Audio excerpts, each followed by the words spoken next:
नमस्कार, आप सबका स्वागत है मैथमेटिक्स रिचार्ज यूट्यूब चैनल में। और आज हम लोग देखने वाले हैं क्लास 10th के लिए जो कुछ थ्योरम्स हैं चैप्टर 1 का बाकी रह गया था उसको। ठीक है, एक्सरसाइज 1.2 के आगे का जो थ्योरम्स है उसमें एक इम्पॉर्टेंट थ्योरम आपका यह है कि मान लीजिए P एक अभाज्य संख्या है।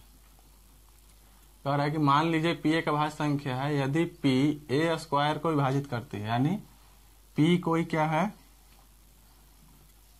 P एक क्या है, प्राइम नंबर है कोई सा भी, और वह a स्क्वायर को विभाजित करती है तो P जो है वो a को भी विभाजित करेगी। ठीक है, तो जहां a एक धनात्मक पूर्णांक है, तो कहने का मतलब है कि अगर कोई धनात्मक पूर्णांक का वर्ग, कोई पॉजिटिव इंटीजर का वर्ग स्क्वायर अगर P से डिविजिबल है, यानी P से कट रहा है, जबकि P क्या है, प्राइम नंबर है, तो वह संख्या जो है वह भी P से कटेगा। यानी इसको अगर एग्जाम्पल के थ्रू समझिएगा तो इस तरह से मान लीजिए कि हमने P बराबर ले लिया 3। 3 क्या है, एक प्राइम नंबर है, अभाज्य संख्या है। ठीक है, अब हम लोग ले लेते हैं कोई ऐसी संख्या जिसका स्क्वायर 3 से कटने वाला हो। ठीक है, मान लीजिए कि हमने संख्या ले लिया a बराबर, अब a बराबर ऐसा संख्या लीजिए जिसका स्क्वायर 3 से कटे। तो मान के चलिए हम लोग a स्क्वायर इक्वल टू ले लेते हैं 81। ठीक है, a स्क्वायर 81 है। अब 81 क्या होगा, 81 जो है 3 से पूरा पूरा कट जा रहा है। ठीक है, जब 3 से पूरा पूरा कट जा रहा है a स्क्वायर, तो जो a होगा हमारा वो भी क्या होगा, 3 से कटेगा, यानी जो 9 है ये भी 3 से कटेगा। इसी प्रकार से कोई भी ऐसा परफेक्ट स्क्वायर लेना है जो 3 से कटने वाला हो या किसी भी प्राइम नंबर से कटने वाला हो, तो वह नंबर जो होगा, इसका जो रूट होगा वो क्या होगा, वो भी इस प्राइम नंबर से डिविजिबल होगा। अगर इसका कुछ और एग्जांपल ले, मान के चलिए कि हमने अभी ले लिया प्राइम नंबर P की जगह पे 7। ठीक है, तो अब a स्क्वायर का वैल्यू लीजिए, यानी कुछ ऐसा लीजिए परफेक्ट स्क्वायर जो 7 से कटने वाला हो। तो क्या ले सकते हैं इसमें, मान के चलिए हम लोग 196 को ले रहे हैं। ठीक है, 196 7 से कटेगा कितना बार में, 2 और 8, 28 बार में। ठीक है, तो अब जब 196 को 7 काट दे रहा है तो इसका जो रूट आएगा, यानी 196 का जो वर्गमूल आएगा वो भी क्या होगा, 7 से कटने वाला होगा।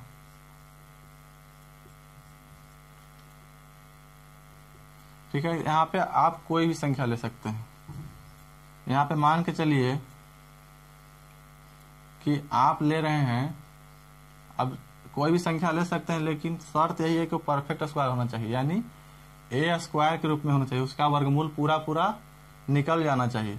तो मान के चलिए आप ले लिए 7 से कटने के लिए 14, तो 14 का तो हम लोग पूरा वर्गमूल नहीं निकाल सकते हैं, तो इसको हम लोग परफेक्ट स्क्वायर नहीं बोलेंगे। a स्क्वायर की जगह पे 14 नहीं ले सकते हैं। क्यों, क्योंकि इसका पूरा पूरा वर्गमूल नहीं निकाला। तो कुछ ऐसा संख्या लेना है जिसका पूर्ण रूप से वर्गमूल हम लोग निकाल पाए, और जब उसका पूर्ण रूप से हम लोग वर्गमूल निकाल पाएंगे तो जो संख्या हमारा होगा वो भी इस प्राइम नंबर से डिविजिबल होगा, जो प्राइम नंबर a स्क्वायर को डिविजिबल कर रहा है। ठीक है, इस थ्योरम को, मतलब कहने का मतलब इस थ्योरम का यही था। तो इस पे आगे बहुत सारे क्वेश्चन सॉल्व करने वाले हैं हम लोग, तो इसको नोट कर लीजिएगा। चलते हैं आगे। तो आगे जो क्वेश्चंस है,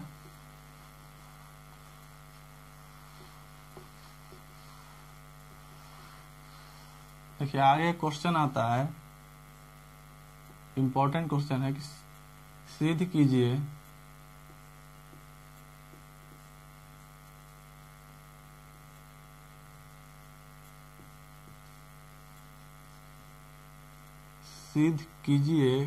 कि √2 एक अपरिमेय संख्या है। संख्या।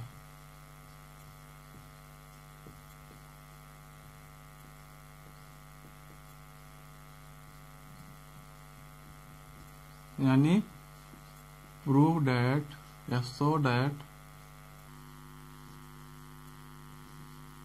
√2 इज एन इरेशनल नंबर।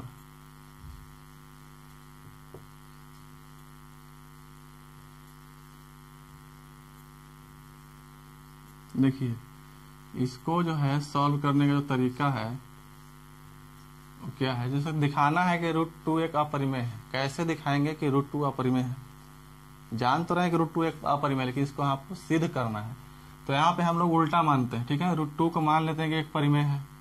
जब हम लोग √2 को परिमेय मान लेंगे तो लास्ट में जो परिमेय संख्या का कंडीशन होता है कि p/q के रूप में लिख सकते हैं, और p और q के बीच में कोई भी फैक्टर कॉमन नहीं होना चाहिए, यानी वहनिष्ठ गुणनखंड नहीं होना चाहिए। अगर उसको सेटिस्फाई कर जाए तो यह परिमेय हो जाएगा, और नहीं सेटिस्फाई करेगा, नहीं संतुष्ट करेगा तो अपरिमेय हो जाएगा। तो क्या करेंगे, सबसे पहले लिखेंगे माना कि √2 एक परिमेय संख्या है।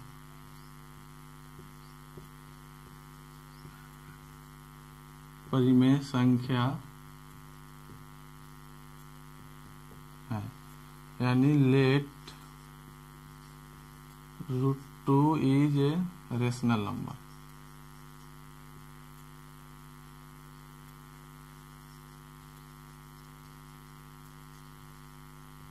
ठीक है। अब जब रेशनल नंबर है √2 तो इसको हम लोग p/q के रूप में लिख सकते हैं। ठीक है। जब √2 क्या हो गया, परिमेय है, तो √2 को हम लोग लिख सकते हैं p/q के रूप में मान लेते हैं। ठीक है, कि √2 बराबर p/q है, जहां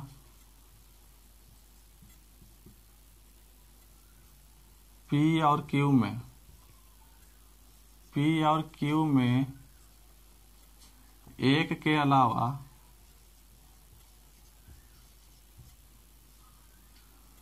कोई उभयनिष्ठ गुणनखंड नहीं है।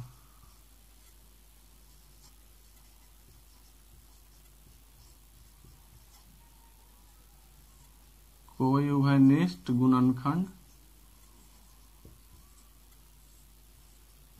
नहीं है।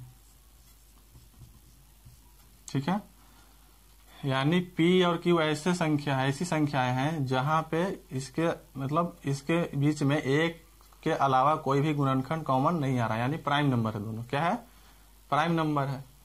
इसको इंग्लिश में लिख लीजिएगा, where no any common factor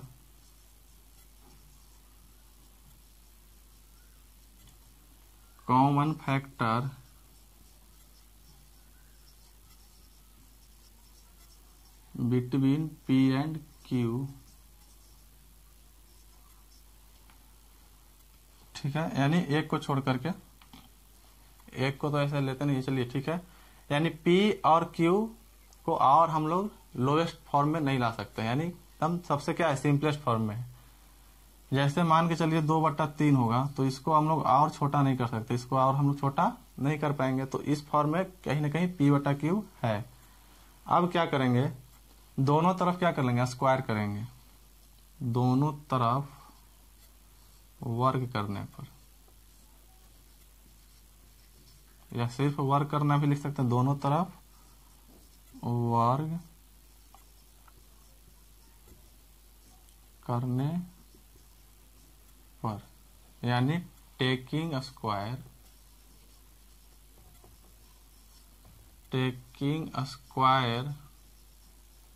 both side. क्या होगा, इधर स्क्वायर करेंगे तो √2 का हो जाएगा स्क्वायर, और इधर हो जाएगा आपका p/q का स्क्वायर। ठीक है, यहां तक कोई दिक्कत नहीं है। अब इसके आगे देखिए क्या करते हैं, ऊपर मिटा रहे हैं।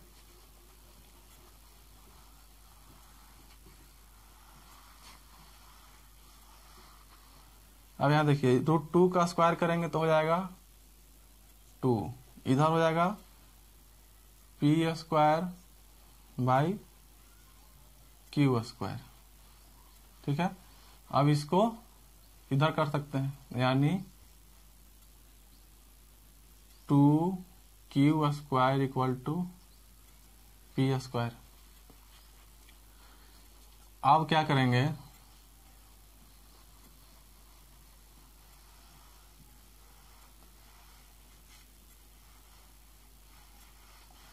देखिए अब यहाँ पे क्या हो रहा है, हम लोग क्या माने थे कि दोनों के बीच में कोई भी वनिष्ठ गुणनखंड नहीं है, ठीक है। तो यहाँ जो है दो जो है वो पी स्क्वायर को क्या करेगा, विभाजित करेगा। यानी अगर क्यू स्क्वायर के बराबर हम लोग लिख सकते हैं पी स्क्वायर बाई 2, इस तरह से 2 को इधर लेके आ गए। यानी क्या हो रहा है, पी स्क्वायर जो है वह 2 से पूरा पूरा कटने वाला है, ठीक है ना। पी स्क्वायर जो है 2 से पूरा पूरा कट रहा है। और हमने अभी अब थ्योरम देखा था कि अगर कोई संख्या किसी प्राइम नंबर से किसी संख्या का स्क्वायर अगर किसी प्राइम नंबर से कट रहा है तो जो संख्या होगा वह भी क्या हो जाएगा, उस प्राइम नंबर से कटेगा। अभी हमने इस थ्योरम में देखा था। तो यहाँ पे उसके अनुसार क्या हो जाएगा, यहाँ पे लिखेंगे कि चूंकि पी स्क्वायर 2 से विभाज्य है, 2 से विभाज्य है, क्योंकि पी स्क्वायर को 2 से काटेंगे तभी हमको क्यू स्क्वायर मिलेगा। यानी पूरा पूरा कटने के बाद ही हमको क्या मिलेगा, क्यू स्क्वायर। तो इसलिए इसको इंग्लिश में लिखिएगा इधर कि P square is divisible by 2। अब जब 2 से पी स्क्वायर कट रहा है तो क्या होगा, जो थ्योरम अभी हमने पढ़ा था कि अगर किसी संख्या का स्क्वायर किसी प्राइम नंबर से, 2 हमारा प्राइम नंबर है, किसी प्राइम नंबर से कट रहा है तो वह संख्या भी क्या हो जाता है, उस प्राइम नंबर से विभाज्य हो जाता है। यानी कि जो पी था हमारा, पी स्क्वायर कट रहा है इस प्राइम नंबर 2 से, तो जो हमारा पी होगा वह भी 2 से कटेगा। यानी यहाँ पे लिख सकते हैं इसलिए पी भी 2 से विभाज्य होगा। क्यों होगा, अभी जो थ्योरम हमने लिखा था या देखा था उसके अनुसार, ठीक है, विभाज्य होगा। यहाँ पे क्या होगा, इसलिए P is also divisible by 2। यानी P भी क्या होगा, 2 से कटेगा। तो जो हम लोग माने थे कि √2 बराबर P बट्टा Q है, और P और Q को क्या माने थे हम लोग, प्राइम नंबर माने थे कि इसको हम लोग और छोटा नहीं कर सकते या किसी और से नहीं कटेगा। तो यहाँ पे जो हम लोग माने थे वो क्या हो रहा है, मान्यता जो हमारी थी वो गलत हो रही है। यानी जो हम लोग माने थे यहाँ पे वो हमारा जो मान्यता था वह गलत हो रहा है। यानी अगर हम लोग P जो है 2 से कट रहा है तो क्या करेंगे, P को 2 से भागा देने पर मान लीजिए कि आ रहा है R। क्या आ रहा है, R। तो आपका P का जो वैल्यू हो जाएगा 2R। क्या हो जाएगा, 2R हो जाएगा। अब देखिए जब P बराबर 2R हो गया तो P का जो वैल्यू है 2R, इसको हम लोग रखेंगे कोई सा भी इक्वेशन में रख दीजिए। मान के चलिए इसको हम लोग इक्वेशन 1 मान ले रहे थे, इसको इक्वेशन 1 मानेंगे। तो P का वैल्यू किस में रखेंगे, इक्वेशन 1 में। क्या हो जाएगा, इधर आपका रहेगा 2Q स्क्वायर, यहाँ पर रख लिख दीजिए P का मान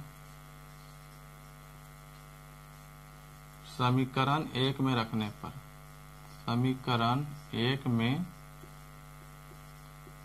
रखने पर, यानी पुटिंग द वैल्यू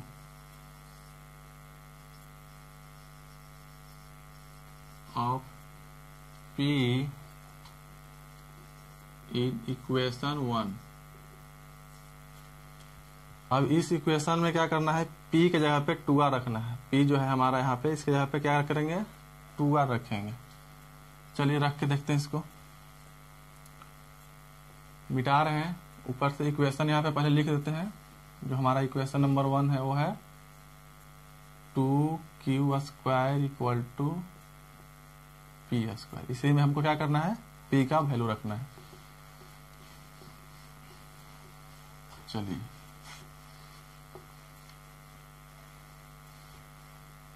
तो क्या होगा 2q² और p के जगह पर रखना था 2r और स्क्वायर है तो स्क्वायर हो जाएगा, यानी कि 2q² इक्वल टू 4r²। इधर काट दीजिए 2 बार में, यानी कि जो आपका r² हो गया वो हो जाएगा q²/2। अब यहाँ पे फिर से देखिए q² क्या हो रहा है, 2 से कट रहा है, q² 2 से कट रहा है तो क्या मिलेगा r², यानी चूंकि q² जो है 2 से विभाज्य, q² 2 से कटने पे r² मिल रहा है। यानी इसको इस तरह से समझिएगा, मान लीजिए कि यहाँ पे आपको 4 दिया हुआ है, r² यहाँ पे कितना है 4 है, यानी 2 का स्क्वायर है 4। तो यहाँ पे कुछ संख्या q² ले लीजिए और 2 से कटेगा तभी तो मिलेगा, यानी कि अगर इसको हम लोग ले लेंगे 8 या √8 का स्क्वायर, तो √8 का स्क्वायर करेंगे तो 8 कटेगा 2 बार में कितना आ जाएगा 4। तो यानी यह संख्या जो है 2 से कट रहा है।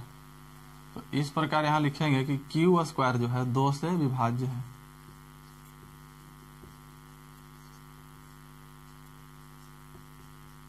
यानी q² इज डिविजिबल बाई 2। ठीक है, अब उसी थ्योरम के अनुसार क्या होगा, जब q² 2 से कट रहा है तो q भी 2 से कटना चाहिए। यानी यह जो प्राइम नंबर है इसको अगर काट दे रहा है पूरा पूरा तो इसका जो वर्गमूल होगा यानी q जो होगा वो भी क्या करेगा 2 से विभाज्य हो जाएगा, इसलिए q भी 2 से क्या होगा विभाज्य होगा।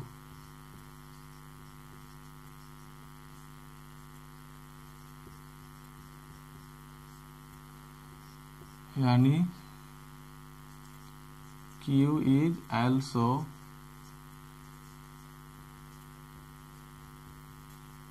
Divisible by 2। अब जब देखिए यहाँ पे हमको पहले क्या मिला था कि p 2 से कट रहा है और यहाँ पे मिल रहा है कि q भी 2 से कट रहा है। इससे पहले जो था उसमें हमको क्या मिला था कि p कट रहा है 2 से, और अभी क्या मिला q भी 2 से कट रहा है, यानी कि यहाँ क्या मिल गया हमको, अतः या अब लिखिएगा अब P और Q दोनों 2 से विभाज्य है।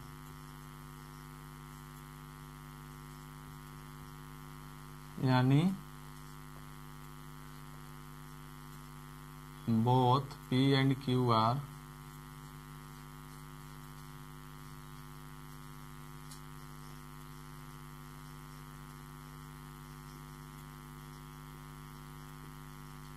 Divisible by 2। यानी P भी कट रहा था और यहाँ हम देख लिए कि Q भी 2 से कट रहा है, लेकिन हम लोग माने क्या थे, हम लोग माने थे कि P और Q में कोई भी कॉमन फैक्टर नहीं है, यानी दोनों किसी से नहीं कटे, लेकिन यहाँ दोनों क्या हो रहा है 2 से कट रहा है।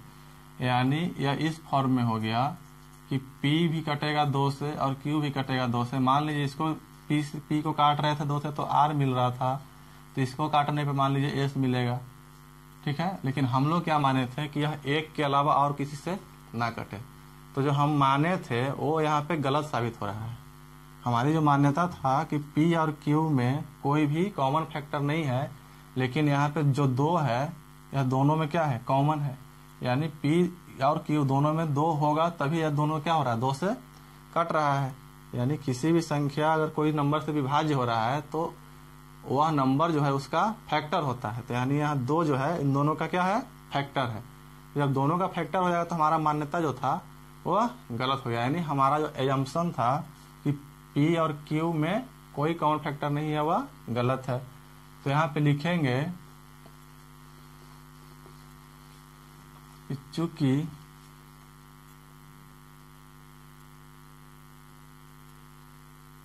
हमारा मान्यता था या हमारी मान्यता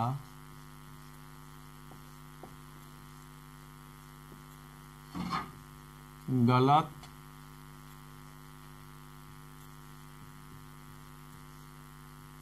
साबित हुई कि P और Q में कोई भी वैनिष्ट गुणनखंड नहीं है।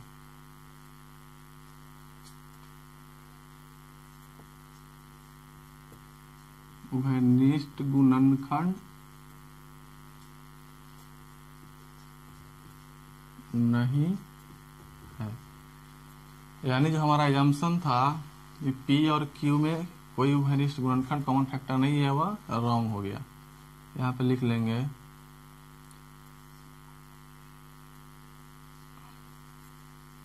Our assumption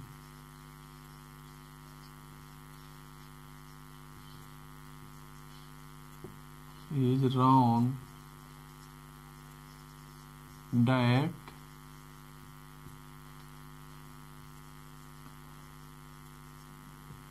there is no any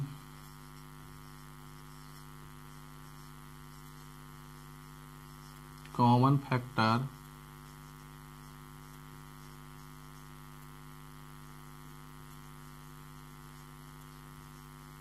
between P and Q। क्यों गलत हुआ? क्योंकि P और Q दोनों में कॉमन फैक्टर मिल रहा है 2, तभी जो है दोनों 2 से कटेगा। तो इसलिए जब हमारी मान्यता गलत हो गई तो हमारा जो मानना था कि √2 एक क्या है, परिमेय संख्या है, वह क्या हो जाएगा, गलत हो जाएगा। यानी अतः √2 एक परिमेय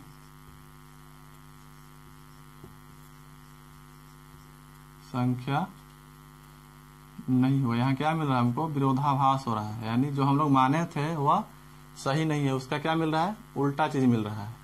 ठीक है, तो इसलिए हम लोग मानेंगे कि जो √2 है वह अपरिमेय संख्या नहीं है। तो यहाँ पे हो जाएगा इस अतः √2 एक परिमेय संख्या नहीं है। अब परिमेय संख्या नहीं होगा तो क्या होगा, अपरिमेय हो जाएगा। यानी इसलिए इसको पहले लिखिएगा इंग्लिश में, √2 is not a rational number.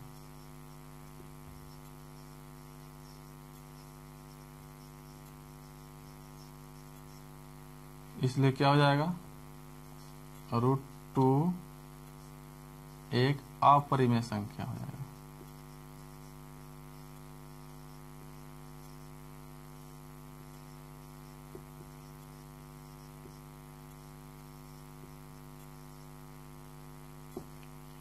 यानी √2 is an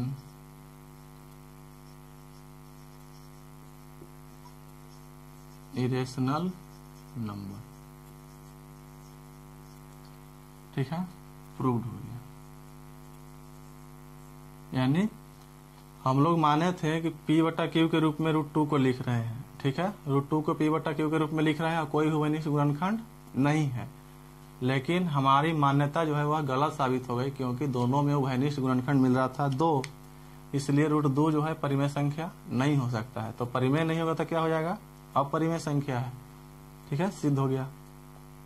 अब इसके आगे जो है कुछ और इसी प्रकार का क्वेश्चन जो है आता है कि सिद्ध कीजिए कि 1/√2, जैसे इस प्रकार का क्वेश्चन आया कि 1/√2 एक अपरिमेय है, या √2 + 3 एक अपरिमेय है। तो इन सब क्वेश्चन को जो है हम लोग नेक्स्ट क्लास में देखेंगे। आज का जो क्लास है वो यहीं तक रहेगा और अगले क्लास में हम लोग इसी प्रकार का और भी बहुत सारा क्वेश्चन सॉल्व करने वाले हैं। तो ठीक है, मिलते हैं अगले क्लास में।